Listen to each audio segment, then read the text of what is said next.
ഈ കത്ത് സുൽത്താൻ സലാഹുദ്ദീൻ അയ്യൂബിയുടെ കൈവശം എത്തിയ ഉടനെ അതിന് മറുപടിയായി അദ്ദേഹം ഇങ്ങനെ കുറിക്കുന്നുണ്ട്: കുരിശ് സൈന്യാധിപൻ റിച്ചാർഡിന് സുൽത്താൻ സലാഹുദ്ദീൻ അയക്കുന്ന കത്ത്. അങ്ങയുടെ കത്തുമായി വന്ന ദൂതനെ ഞാൻ അത്യധികം ബഹുമാനത്തോടുകൂടി സൽക്കരിച്ചിട്ടുണ്ട്.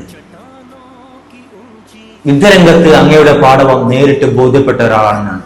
അതുകൊണ്ട് തന്നെ അങ്ങേക്ക് കൊടുത്തയക്കാനായി ഒരു ആലിംഗനം ഞാൻ ഈ ദൂതൻ മുഖേന അയക്കുന്നുണ്ട്. യുദ്ധരംഗത്ത് പിടിക്കുന്നവരെ മാത്രമേ ഞങ്ങൾ ബന്ദികളാക്കാറുള്ളൂ. അതുകൊണ്ട് തന്നെ അങ്ങയുടെ ഭടന്റെ ഈ സഹോദരിയെ അവരോടൊപ്പം പറഞ്ഞയച്ചുകൊണ്ട് എന്റെ നേതാവ് ഖലീഫ ഉമറിന്റെ വാക്കുകൾ സലാഹുദ്ദീൻ ഇതാ അക്ഷരം പ്രതി അനുസരിച്ചിരിക്കുന്നു.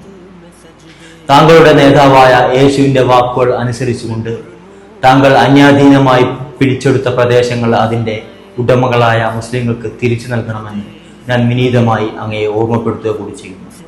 ഈ കത്ത് സലാഹുദ്ദീൻ അയച്ചപ്പോ ഒരു വലിയൊരു കുരിശുയുദ്ധം നടക്കുന്ന സന്ദർഭത്തിലാണ് സലാഹുദ്ദീൻ ഇത്തരത്തിൽ മാനുഷികമായ നടപടിയും മറുപടിയും കുരിശ് സൈന്യാധിപന് നൽകുന്നത്.